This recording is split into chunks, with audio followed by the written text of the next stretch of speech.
Ready. मैं Vinod Kumar Singh, TS college Hisua, Nawada Magadh विश्वविद्यालय बिहार की तरफ से आज हिंदी विभाग में हिंदी साहित्य के इतिहास पर जो चर्चा जारी है उसमें आज हम लोग, जैसा कि आप जानते हैं कि शनिवार को हम लोगों ने छायावाद के पहले स्तंभ जयशंकर प्रसाद और दूसरे स्तंभ सूर्यकांत त्रिपाठी निराला पर बातचीत हुई है।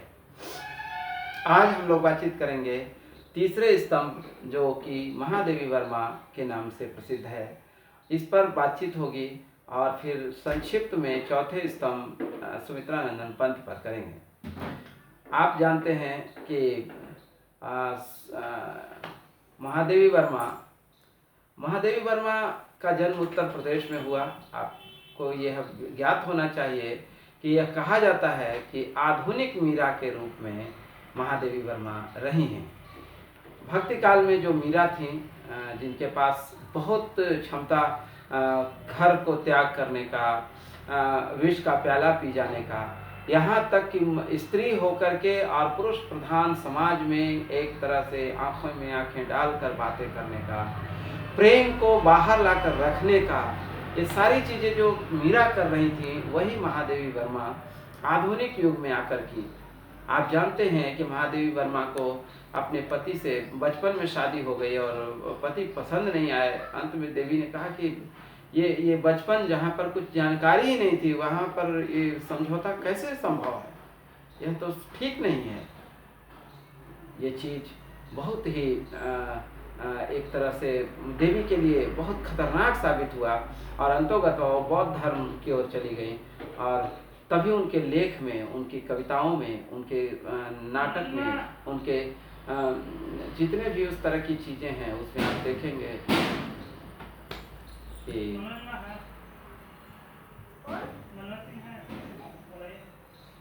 ऊपर भेजो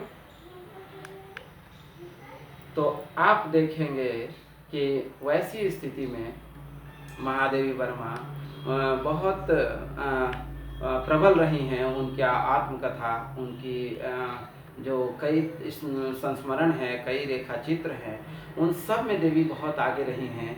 कहा जाता है कि संस्मरण और रेखाचित्र के लिए महादेवी वर्मा तो जानी जाती हैं, और यह छायावाद की ही नहीं बल्कि आगे चल कर के आप देखेंगे कि बहुत प्रसिद्धि हुई उनकी। लेकिन छायावाद पर हम आज बातचीत कर रहे हैं महादेवी को लेकर, तो हम छायावाद पर कहेंगे कि जितनी रचनाएं उनकी हुई वो संस्कृत के तत्सम शब्दों के साथ ही नहीं, अपितु उनकी चीज़ों में आप देखेंगे कि एक नाटकीय ढंग दिखता है। कविताओं में भी एक अलग तरह का नाटक प्रस्तुत होते रहेगा। वो चीज़ें जो निश्चित रूप से महादेवी वर्मा को आगे लाने में सफल रही। आप यह भी कह सकते हैं कि जहाँ आधुनिक युग तो आ गया, लेकिन आधुनिक युग में एक भी स्त्री लेखिका नहीं रही। आप रीतिकाल में देखें, मीरा को छोड़ दें या अंडाल को छोड़ दें भक्ति काल में, तो एक भी स्त्री न, पूरे रीतिकाल 200 वर्षों का काल रहा, उन 200 वर्षों में एक भी स्त्री लेखिका नहीं आई। आधुनिक युग में भारतेंदु काल बीत गया, द्विवेदी युग चला, उसके बाद जाकर छायावाद में महादेवी वर्मा का आविर्भाव होता है। इसका मतलब है कि साहित्य में एक बहुत बड़ा मोड़ महादेवी वर्मा ने दिया। अब फिर देवी को आप देखेंगे कि वो केवल कवि नहीं थी, उस तरह की कवित्री नहीं थी कि केवल कविता लिखती हैं, लेकिन उनके लेख में एक अलग चीज़ें झलकती हैं, एक अलग सम्मान दिखता है, एक अलग रोमांस दिखता है। और उसी रोमांस के लिए छायावाद के तीसरे स्तंभ के रूप में महादेवी वर्मा को माना जाता है।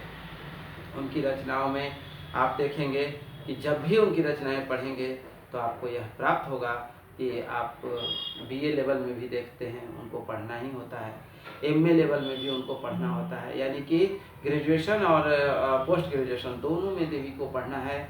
और महादेवी वर्मा पर जितने रिसर्च हुए हैं अब तक वो बहुत ही काबिल तारीफ़ है।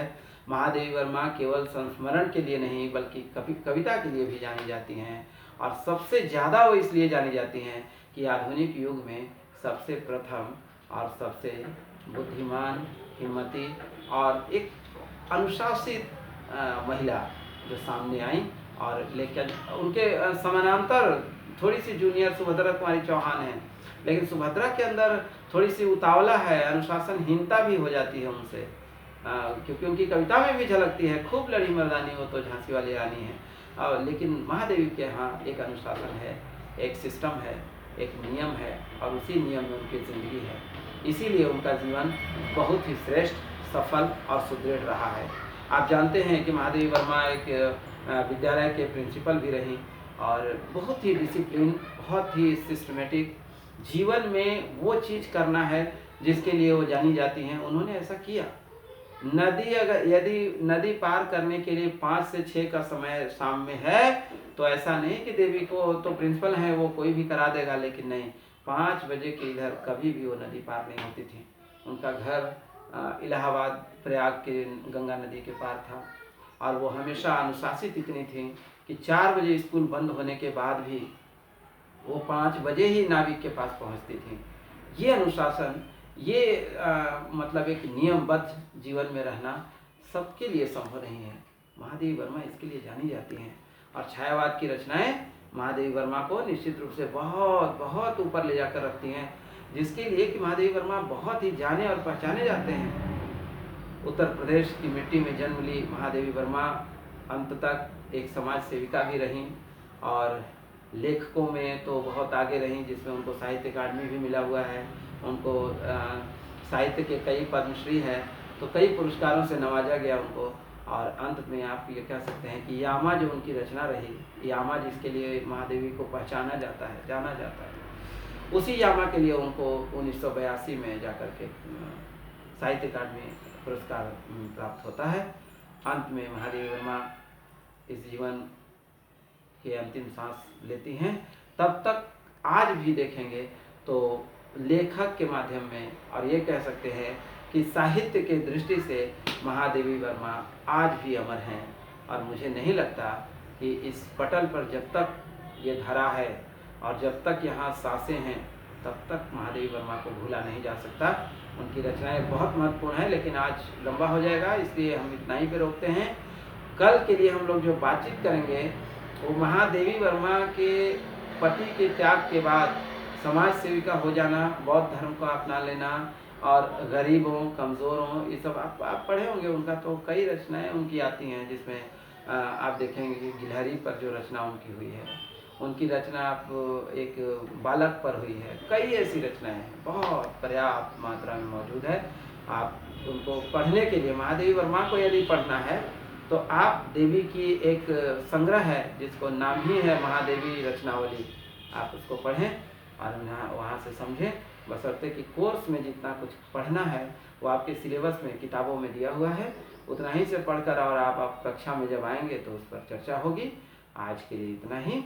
अगली क्लास में हम लोग बातचीत करेंगे सुमित्रानंदन पंथ पे, जो कि चौथे स्तंभ के रूप में होंगे छायावाद के, उस पर कल बातचीत होगी। आज के लिए इतना ही। बहुत बहुत धन्यवाद, बहुत बहुत धन्यवाद। नमस्कार।